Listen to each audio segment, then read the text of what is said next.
Hello बच्चों, welcome to the class. आज हम पढ़ने वाले हैं पार्ट 3 ऑफ चैप्टर 5। तो इसमें हम पढ़ेंगे जो मैन मेड या मानव निर्मित फाइबर या रेशे हैं उनके बारे में। अभी हमने पढ़ा था इससे पहले रेयॉन तक, तो अब हम आगे पढ़ेंगे कि दूसरा एक जो रेशा है नायलॉन। आपने काफ़ी इसके बारे में सुना होगा, नायलॉन क्या है। आपने देखा भी होगा नायलॉन के तार आते हैं और काफ़ी सारी जो रस्सियाँ हैं, बैग्स हैं, नायलॉन के आते हैं। और काफ़ी ऐसे कुछ कपड़े होते हैं जिनमें नायलॉन को ऐड करके मिक्स करके कपड़े बनाए जाते हैं। तो नायलॉन कैसे बनता है? ये एक रासायनिक विधि द्वारा बनाया जाता है और ये ऑफ कोर्स मानव निर्मित है, तो ये एक तरीके का कृत्रिम तंतु है। इसको हम जादुई तंतु के नाम से भी जानते हैं। बच्चों अंडरलाइन कर लो, जैसे कि हम हर एक रेशे में पढ़ते जा रहे हैं और अंडरलाइन करते जा रहे हैं, तो इसमें ये क्वेश्चन आ सकता है जादुई तंतु कौन सा है, या नायलॉन को और भी क्या कहते हैं। तो आपको ये आंसर पता होगा कि नायलॉन को हम जादुई तंतु या मैजिक फाइबर भी कहते हैं। ये जो नायलॉन को बनाना है या इसकी निर्माण विधि एक जटिल रासायनिक प्रक्रिया होती है। अब ये आपको पता होना चाहिए, इसको हाईलाइट कर लो अगर आपके सामने बुक है, या फिर अपनी नोटबुक में, या जो इसमें आप नोट्स बनाते हो उसमें नोट कर लो डायरी में, कि एडिपिक अम्ल, एडिपिक एसिड जो होता है, एडिपिक अम्ल जो होता है, और हेक्सामिथाइलिन डाई अमीन, ये आप याद कर लेना, हेक्सामिथाइल डाई एमीन, इन दोनों को जो है मिला करके नायलॉन बनता है। ठीक है, तो ये जो दो हैं, ये एसिड के नाम आपको याद होने चाहिए, एडिपिक अम्ल और हेक्सामिथाइलिन डाई एमीन।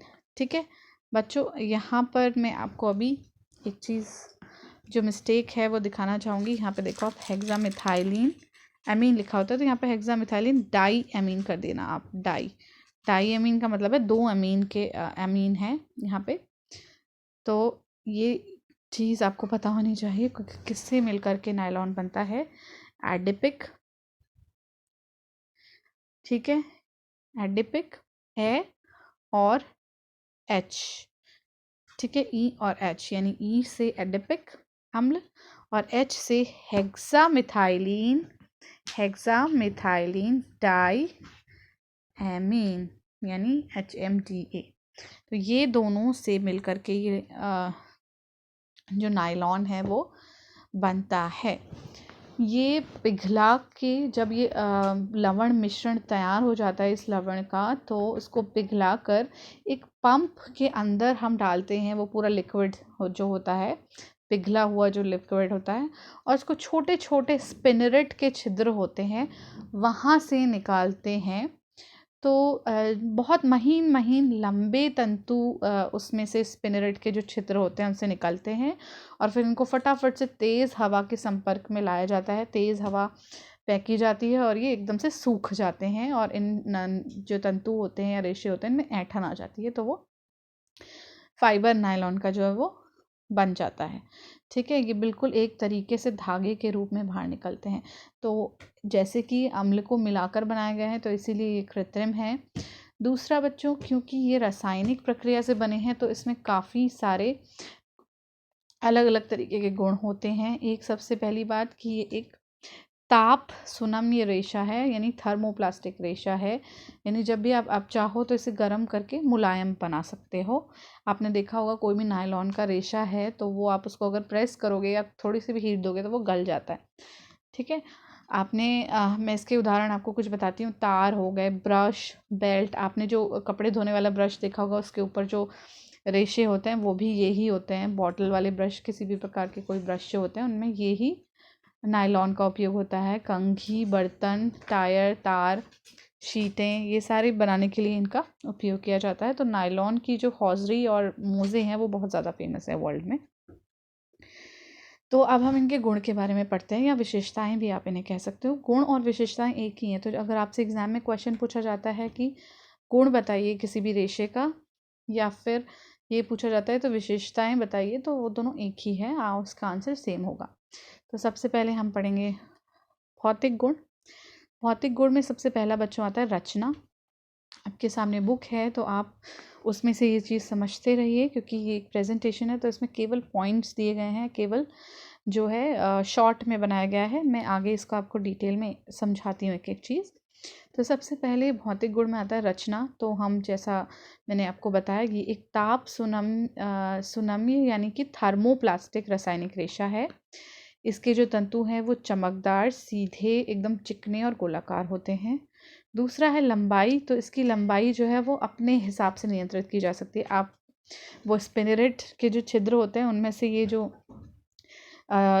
पिघला हुआ द्रव्य होता है वो निकलता रहता है, और जितनी लंबा आप चाहते हैं वो आप उतना अपनी सुविधा अनुसार बना सकते हैं। जहाँ से आपको कट करना है आप कट कर सकते हैं। तो लंबाई जो है वो अपनी आवश्यकता अनुसार नियंत्रित की जा सकती है इसकी। दूसरा है रंग एवं चमक। तो ये एक कृत्रिम तंतु है और इसे मनचाहे रंगों में बनाया जा सकता है। जिस तरीके का रंग मिलाएंगे उस तरीके का लवण होगा जिस रंग का, वैसा ही नायलॉन का धागा मिल जाएगा आपको। तो अपने तरीके के रंग से बना सकते हैं। और ऑफ कोर्स इसमें चमक बहुत अच्छी होती है, चमकता है, आपने देखा होगा नायलॉन। उसके अलावा मजबूत, बहुत ज़्यादा मजबूत होते हैं और हल्के होते हैं। आपने देखा होगा रस्सी होती है ना नायलॉन की, वो कितना टाइट होता है, आप हाथ से नहीं उसे काट सकते या हाथ से नहीं तोड़ सकते। तो ये एक तरीके का बहुत मजबूत तंतु होता है। दूसरा है सिकुड़न। तो जो ये नायलॉन के तंतु होते हैं वो सिकुड़ते नहीं हैं, तो ये लंबे समय तक अपना आकार बनाए रखते हैं। आपने देखा होगा नायलॉन के बैग भी होते हैं जिनमें आलू, प्याज वगैरह सब्जियां भी रखी जाती हैं। तो वो जो होता है स्ट्रॉन्गेस्ट होता है, बहुत ज़्यादा मजबूत होता है। उसके अलावा है ताप के सुचालकता की अगर हम बात करें बच्चों, तो ये कुचालक होते हैं, यानी ये ताप बिल्कुल भी संवाहक नहीं करते। इसीलिए हम नायलॉन के बने वस्त्र जो है वस्त्रों को अधिकतर ठंडे मौसम में पहनते हैं। उसके अलावा जो होता है ताप का प्रभाव इन पर बहुत बुरा पड़ता है, यानी ये जो है अगर आप प्रेस वगैरह करोगे तो ये जल जाएंगे ज़्यादा तेज़ प्रेस करने में, अधिक ताप सहन नहीं कर पाते हैं। अवशोषकता जो होती है वो बिल्कुल ना के बराबर होती है। आपने देखा होगा अगर आप नायलॉन के कपड़े को गीला करते हो तो वो बिल्कुल भी जो है अवशोषित नहीं करता है पानी, कि बाहर से गीले हो जाते हैं और बिल्कुल फिसल जाता है सतह से पानी, ठीक है। तो इसीलिए एक तो ये जल्दी जल्दी सूख जाते हैं क्योंकि ये अवशोषित नमी को नहीं करते हैं। दूसरा टिकाऊ होते हैं क्योंकि लंबे समय तक चलते हैं, मजबूत और लचीले हैं, तो फटने का या उसका थोड़ा कम रिस्क होता है। उसके अलावा प्रतिस्कंदता यानी रीगेन ओरिजिनलिटी जो होती है वो इनमें बहुत अच्छी होती है। नायलॉन के जो बने वस्त्र होते हैं उनमें सिलवटें नहीं पड़ती। अब ये याद रखो कि प्रतिस्कंदता का मतलब हमारा सिलवटों से है, तो ऑफ कोर्स नायलॉन के कपड़ों में सिलवटें नहीं पड़ती। उसके अलावा टिकाऊपन इनका बहुत अच्छा होता है। बात रही स्वच्छता की, तो इनकी सतह चिकनी होती है, धूल के कण नहीं चिपकते, कीड़े वगैरह होने का कोई भी रिस्क नहीं होता है, तो इसलिए ये जो है बहुत ही जल्दी गंदे नहीं होते हैं। तो ये अच्छा फाइबर है। इसके अलावा हम पढ़े रासायनिक गुण। तो बच्चों रासायनिक गुण में जो है सबसे पहला है जीवाणुओं का प्रभाव। फफूंदी कीड़ा कोई भी नहीं लगता, तो आसानी से हम इन्हें स्टोर करके या फिर संभाल के रख सकते हैं। रंगों का प्रभाव है, तो अपने मनचाहे रंग में इनको रंग सकते हैं हम। हालांकि आप इनको ज़्यादा देर तक सुखा नहीं सकते, इनमें से नायलॉन का रंग उड़ सकता है। दूसरा अम्ल का प्रभाव क्या है, कोई भी अम्ल अगर आप नायलॉन में डालेंगे तो वो इसको गला देता है, यानी सभी प्रकार के जो अम्ल हैं तेज़ वो नायलॉन के तंतुओं को गला देते हैं। क्षार का प्रभाव इन पर नहीं पड़ता है, इसलिए हम इन्हें आसानी से क्षार युक्त साबुन से धो सकते हैं, यानी साबुन, डिटर्जेंट वगैरह से नायलॉन के कपड़े हम धो सकते हैं, लेकिन एसिड का यूज़ नहीं करना चाहिए। तो जैसा कि आप यहाँ पे चित्र पे देख सकते हो, जो नायलॉन है, मैं आपको यहाँ पे चित्र पे दिखाऊँ हाईलाइट करके, देखो जो धागे, जो आपके शूज़ वगैरह होते हैं, तो शूज़ वगैरह में जो होता है नायलॉन का ही लेसेस होती हैं। उसके अलावा नेट जो होता है, फिशिंग नेट हो चाहे किसी भी प्रकार का नेट हो, उसके अलावा टेंट हाउस हैं और कुछ धागे होते हैं जो उस तरीके से नायलॉन के बनाए जाते हैं। उसके अलावा बच्चों अगला फाइबर आता है पॉलिएस्टर। पॉलिएस्टर जो होता है इसको हम दो अलग अलग नामों से भी जानते हैं। पॉलिएस्टर को हम कहते हैं टेरिलीन अथवा डैक्रॉन। ठीक है, जो हाईलाइट कर लो अपनी बुक पे और नोट कर लो डायरी पे, पॉलिएस्टर को हम टेरिलीन, पॉलिएस्टर टेरिलीन और डेक्रॉन के नाम से भी जानते हैं। ये भी एक मानव निर्मित तंतु है, रसायनों द्वारा बनाया जाता है और इसकी जब खोज हुई थी इंग्लैंड में तो टेरिलीन के नाम से ही हुई थी। ठीक है, और ड्यूपॉन्ट कंपनी ने जो है इसका निर्माण सबसे पहले शुरू किया था और इसे डेक्रॉन नाम दिया था, इसीलिए हम इसे डेक्रॉन कहते हैं। और जो है टेरिलीन नाम से बना था तो टेरिलीन भी कहते हैं, टेरिलीन और डेक्रॉन। ठीक है, याद रखो ड्यूपॉन्ट कंपनी ने इसे सबसे पहले बनाया था, यानी समझ लो कि इसका आविष्कार किया था। गुण हम फटाफट इसके पढ़ लेते हैं। रचना जो होती है ऑफ कोर्स बिल्कुल इनकी थोड़ी जो मानव निर्मित रेशे होते हैं इनकी मिलती जुलते ही गुण होते हैं। तो इनकी रचना में आप लिखोगे कि ये रासायनिक तत्वों से मिलके बना है। लंबाई हम आवश्यकता अनुसार कर सकते हैं नियंत्रित। मनचाहे रंगों में रंग दे करके हम इनमें चमक को बनाए रख सकते हैं, चमकीले होते हैं, मजबूत होते हैं, हल्का रेशा है बिल्कुल। प्रतिस्कंदता का गुण पाया जाता है, यानी सिलवटें नहीं पड़ती हैं। उसके अलावा जो है ताप के संवाहक जो होते हैं ये एकदम अगर आप ताप रखोगे तो गल जाते हैं या जल जाते हैं, इसलिए हल्की प्रेस करनी चाहिए, बिल्कुल कुचालक होते हैं ताप के। उसके अलावा लचीलापन जो होता है वो नहीं होता इनमें ज़्यादा, यानी पॉलिएस्टर के तंतुओं को खींचकर हम लंबा नहीं कर सकते, बल हटाने पर ये फिर से अपने वास्तविक आकार में आ जाते हैं और इनके जो पॉलिएस्टर के वस्त्र होते हैं वो सिकुड़ते नहीं हैं। ठीक है, उसके अलावा है आपका अवशोषकता। तो अवशोषकता की क्षमता इनमें बिल्कुल बहुत कम होती है। अगर आप देख रहे हो तो बिल्कुल इसके जो गुण हैं भौतिक गुण वो नायलॉन से ही मिलते जुलते हैं। उसके अलावा धूप का प्रभाव, तो धूप का प्रभाव अगर हम देखें तो बिल्कुल उसी की तरह है। आप इसको ज़्यादा धूप में रखेंगे तो रंग निकल जाएगा, अदरवाइज़ ज़्यादा कुछ असर नहीं पड़ता। स्वच्छता बहुत अच्छी चिकनी सतह होती है तो धूल वगैरह नहीं लगती, बहुत कम गंदे होते हैं। और अगर आप देखो प्रतिस्कंदता का गुण इनमें पाया जाता है, इसलिए इनमें बने वस्त्र जो होते हैं उनमें सिलवट नहीं लगती। तो यहाँ पर आप देख सकते हो जो कुशन कवर होते हैं वो इस फैब्रिक से बनते हैं, पॉलिएस्टर से। उसके अलावा उनके अंदर जो फोम होता है वो भी पॉलिएस्टर से बनता है। तो आपने उदाहरण के तौर पर पॉलिएस्टर फैब्रिक का ये भी लिख सकते हो। उसके अलावा रासायनिक गुण अगर हम पढ़ें पॉलिएस्टर में बच्चों,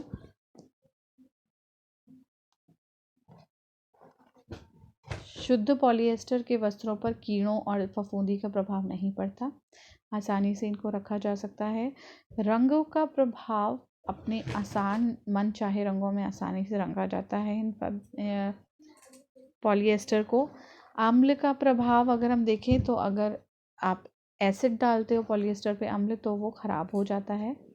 उसके अलावा क्षार का प्रभाव, इसको अगर आप क्षार से धोते हैं तो सभी प्रकार के जो बहुत तेज़ सांद्रित क्षार होते हैं वो उसको ख़राब कमज़ोर कर देते हैं। तो बहुत ज़्यादा जो है इन पर क्षार का प्रयोग नहीं करना चाहिए, लंबे समय के साबुन या सर्फ के उपयोग से ये कमज़ोर हो जाता है तंतु। ठीक है, उसके अलावा हम नेक्स्ट पढ़ते हैं एक्रिलिक फाइबर। बच्चों एक्रिलिक फाइबर जो होता है ये भी एक मानव निर्मित रेशा है और ये बिल्कुल ऊन से मिलता जुलता होता है। तो जो ऊन होता है समझ लीजिए उसी का एक आर्टिफिशियल रूप या फिर बनाया हुआ रूप जो होता है एक्रिलिक, वो एक्रिलिक होता है। और ये जो है अगर आप देखोगे आपके सामने एक एक्रिलिक का धागा रखा दिया जाए और एक ऊन का, तो आप डिफरेंस नहीं बता पाओगे।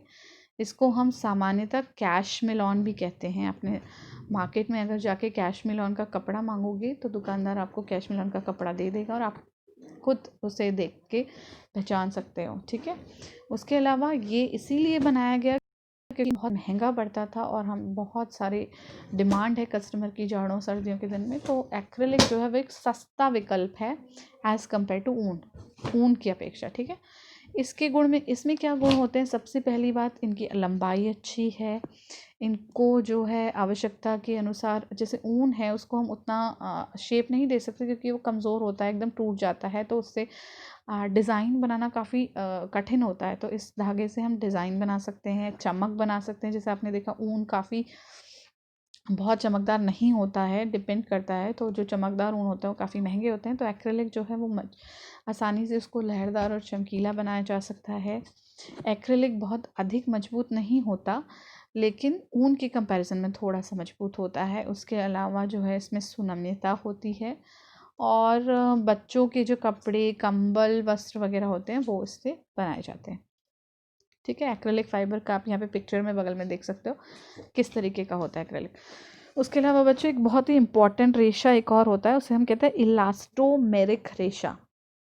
अब देखो इलास्टो, जैसे कि आपको नाम से पता चल रहा है, इसमें इलास्टिक से याद कर लो, इलास्टोमेरिक रेशा यानी ये जो होते हैं इनको, इनके जो माप होती है उससे लगभग 2 गुना खींचा जा सकता है, यानी इतना इलास्टिक की तरह होता है ये, और ये फिर अपने ही रूप में वापस आ जाता है। तो इसमें सबसे बड़ी खूबी यही होती है कि ये वापस से अपने शेप में आ जाते हैं।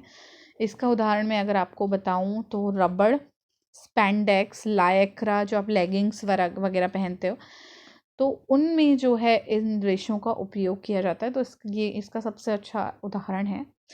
उसके अलावा रेशों से बने जो कपड़े होते हैं उनमें बहुत अच्छी इलास्टिसिटी होती है, यानी प्रत्यास्थता बहुत अच्छी होती है, और बढ़ाव जैसे गुणों के कारण ये बहुत लोकप्रिय, यानी स्ट्रेचेबल होता है।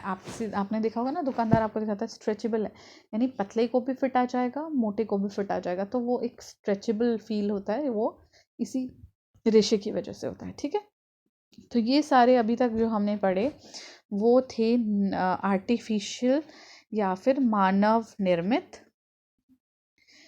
रेशे। तो उसमें हमने मानव निर्मित रेशों में सबसे पहले पढ़ा रेयॉन, रेयॉन के बाद हमने पढ़ा नायलॉन, नायलॉन के बाद हमने पढ़ा पॉलीएस्टर तीसरा, चौथा पढ़ा एक्रेलिक फाइबर, और पांचवा था इलास्टोमेरिक फाइबर। तो अगर आप जानना चाहते हैं कि ये कैसे दिखते हैं, आप किसी दुकान में जा कर के देख सकते हैं, या आप अपने घर में ही ये जो है देख सकते हैं। आपको और भी कई सारी वीडियोस मिल जाएंगी इससे मिलती जुलती, कि कौन सा धागा कैसा होता है, कौन सा रेशा। ठीक है, तो अब बच्चों हम आगे बढ़ते हैं, और कुछ इम्पॉर्टेंट महत्वपूर्ण ऐसी प्रक्रियाएं होती हैं जिनके बारे में जानना ज़रूरी है, तो हम आपको बताते हैं। अब आगे पढ़ते हैं कि कैसे पूरा कपड़ा जो है वो बनता है। ठीक है, तो अभी तक तो हमने रेशे के बारे में पढ़ा, जो बिल्कुल बेसिक यूनिट है किसी भी कपड़े की, मूल इकाई जिसे हम कहते हैं। रेशा जो है वो एक मूल इकाई है कपड़े का, ठीक है, कपड़ा बनने का।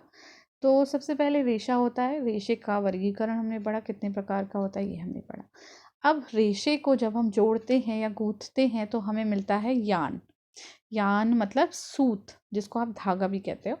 तो वो धागा जो होता है वो कपड़े की, जैसे कि हमने पढ़ा कपड़े की मूल इकाई तंतु होता है, ये क्वेश्चन भी आ सकता है। तो तंतु या रेशा भी आप इसे कहते हो, कपड़े की मूल इकाई है। तो जब आपने इसे गूंथा अलग अलग तरीके से, तो आपको एक धागा मिला, और यही धागा या फिर आप जिसको यान या सूत कह रहे हो, उससे हम कपड़ा बनाते हैं। तो अब इससे पहले हमने रेशे के बारे में पढ़ा, अब धागे में हम या सूत में हम पढ़ेंगे कि वो किस प्रकार का होता है। ठीक है, जैसा कि हमने पहले भी पढ़ा था कि जो तंतु होते हैं या रेशे होते हैं वो दो प्रकार के होते हैं, छोटे और लंबे। तो जो छोटे तंतु थे उनको हमने स्टेपल कहा था, हमने शुरुआत में पढ़ा था स्टेपल कहते हैं। जो लंबे तंतु होते हैं उनको फिलामेंट कहते हैं, और लंबे तंतु ज़्यादा अच्छे होते हैं, ज़्यादा मजबूत धागा हमें उनसे मिलता है अगर हम उनको गूँथेंगे एज़ कम्पेयर टू द छोटे वाले।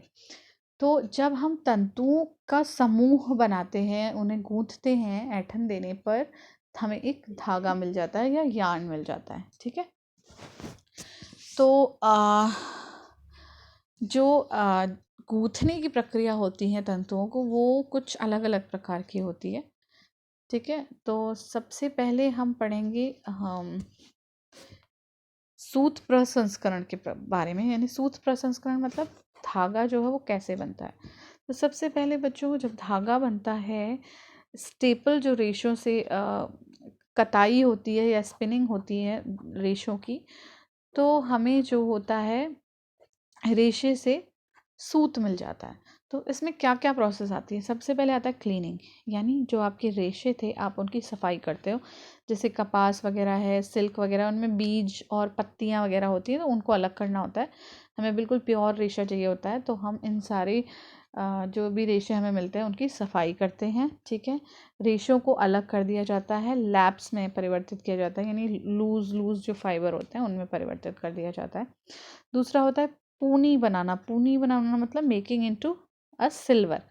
पूनी मतलब आपने जितने भी रेशे इकट्ठा किए थे, ठीक है, उनको जैसे आपने देखा होगा, एग्जाम्पल में आपको बताऊँ, जैसे आप बालों में कंघी करते हो, उन पे ब्रश मारते हो, है ना, कॉम्बिंग जिसे आप कहते हो, कॉम्ब करते हो अपने बाल, रेशे समझ लीजिए आपके बाल रेशे, आप उनमें कॉम्ब करके उन्हें सीधा करते हो, है ना, एक समान करते हो। तो उसी तरीके से ये भी होती है। इसमें आप क्या करते हो, जो रेशे होते हैं उनसे मोटी मोटी अशुद्धियाँ दूर हो जाती हैं और छोटे छोटे रेशे दूर हो जाते हैं, हमें एक समान रेशा मिल जाता है। उसके बाद हम इनको जो है इकट्ठा कर लेते हैं और एक पूनी बना लेते हैं। तो ये जो पूनी होती है वो एकदम खुले रेशों की रस्सी जैसा ढेर होता है। ठीक है, और उसके बाद आता है आपका तीसरा जो प्रोसेस का स्टेप है, तीसरा प्रोसेस का जो है वो है तनुकरण या तानना एवं बांटना। इसका मतलब क्या है, आप जो रेशों के लंबे लंबे तंतुओं में परिवर्तित किया, आपने कॉम्बिंग कर दी, उनको आप अनुरूप आकार में बनाओगे, यानी आप उनको एक सा बनाने के लिए उनको धीरे धीरे जोड़ोगे ताकि वो एकदम एक समान लंबे लंबे हो जाए। ठीक है, तो इसको जो है हम एक मशीन में डालते हैं। उसमें डालने के बाद जो है देखते हैं कि बराबर नाप के जो रेशे होंगे उनको, ताकि वो जोड़ने में आसानी हो, तो हम उन्हें एक साथ कताई करने के लिए अच्छे तरीके से फैलाते हैं ताकि इनको जो है हम अच्छे से गूंथ सकें। ठीक है, तो हम उसके बाद इसको एक कोन में लपेट देते हैं और उसके बाद क्या होता है कि जो सबसे पहले तो जो मानव निर्मित रेशे होते हैं ना, उनको हम तंतु के रूप में तैयार करते हैं।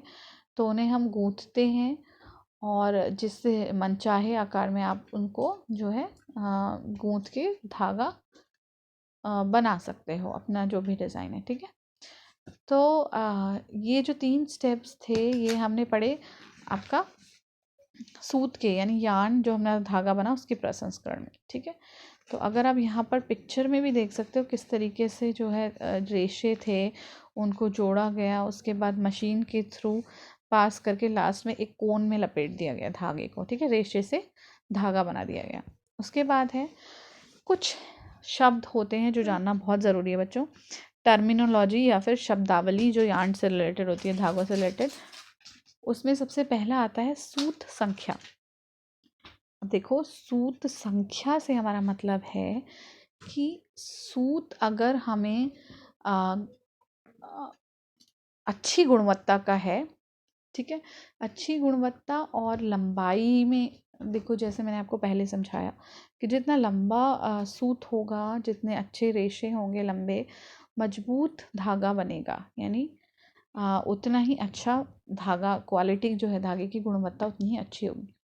तो सरल शब्दों में अगर हम कहें तो धागे की गुणवत्ता का ही सूचक सूत संख्या, यानी जितनी अच्छी सूत संख्या होगी, यानी जितने ज़्यादा आपने उसमें धागा लपेटा होगा वो उतना ही ज़्यादा मजबूत होगा, उतना ही ज़्यादा अच्छा होगा, अच्छी गुणवत्ता का होगा। ठीक है, इसीलिए आपने देखा होगा मार्केट में अलग अलग तरीके की रील आती हैं, उसमें अंकित होता है कि कौन कितने नंबर वाला, कितने यार्न नंबर या कितनी सूत संख्या वाला वो धागा है। तो जितनी ज़्यादा उसकी संख्या होगी उतना ज़्यादा वो मजबूत होगा। ठीक है, दूसरा आता है सूत की बटें, यानी बटों से हमारा क्या मतलब है, ट्विस्ट, यानी जब सूत बनाया जाता है, धागा बनाया जाता है रेशों से, तो उनको जोड़ने के लिए उन्हें गूंथा जाता है ना, ट्विस्ट दिए जाते हैं उनको। इसको हम कहते हैं ट्विस्ट पर इंच, यानी हर इंच में कितने ट्विस्ट हैं। तो जितने ज़्यादा ट्विस्ट होंगे उतना ज़्यादा मजबूत होगा, उतना ज़्यादा अच्छा होगा। जो ढीले होंगे, ढीले बटे हुए सूत होंगे, वो उतने ही मुलायम और चमकीले होंगे। जबकि आपने अगर उन्हें कस के बांधा होगा तो वो उतना ज़्यादा उसमें लकीरें होंगी और वो उतना ज़्यादा जो होगा कम चमकीला होगा। जैसे कि डेनिम इसका बहुत अच्छा उदाहरण है, जीन्स वगैरह जो आप पहनते हो उनमें ट्विस्ट जो होता है टेक्निक का यूज़ किया जाता है। उसके अलावा सूत और धागा, देखो सूत और धागा मूलतः समान ही होते हैं। ठीक है, धागा वह उत्पाद है जिसे कपड़ों को जोड़ने के लिए उपयोग में लाया जाता है। ठीक है, तो ये टर्म्स या फिर ये शब्द आपको पता होना ज़रूरी है। उसके अलावा अब हम आगे बढ़ेंगे कपड़ों के उत्पादन में। अभी तक हमने पढ़ा सूत या रेशे क्या थे, उसके बाद हमने पढ़ा उससे हमने धागा या सूत बनाया, है ना, रेशे से धागा बनाया। अब उस धागे को जब हमने अच्छी तरीके से मिलाया, सिला नहीं कहना चाहिए, मतलब हमने जब उसे अच्छी तरीके से मिलाया तो हमें उससे जो है कपड़ा मिला, है ना। तो कपड़ा जो है उसका उत्पादन कैसे होता है, बहुत ही मतलब ज़्यादा स्टेप्स होते हैं कपड़ा बनाने में। तो सबसे पहले हम 2 कपड़ा निर्माण की विधियाँ पढ़ते हैं। पहला है सीधे रेशों से ही कपड़ा बनाना, यानी आपके पास जो रेशा है उसी से सीधे कपड़ा बन जाएगा, उसमें कोई काटने, बीनने, मतलब किसी भी और अन्य विधि की ज़रूरत नहीं होती। तो इसमें मैं आपको यहाँ पे अच्छी तरीके से समझा देती हूँ। ये जो सीधे रेशों से ही कपड़ा बनता है वो 2 प्रकार का होता है, फेल्टिंग या फिर बॉन्डिंग।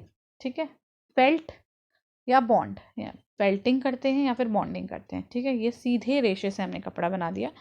दूसरा है आपका सूत के कपड़ा बनाने की विधियाँ, सूत से कपड़ा बनाने की विधियाँ, यानी कि आप उसको जो धागा है उससे कैसे कपड़ा बना रहे हो धागे का उपयोग करके।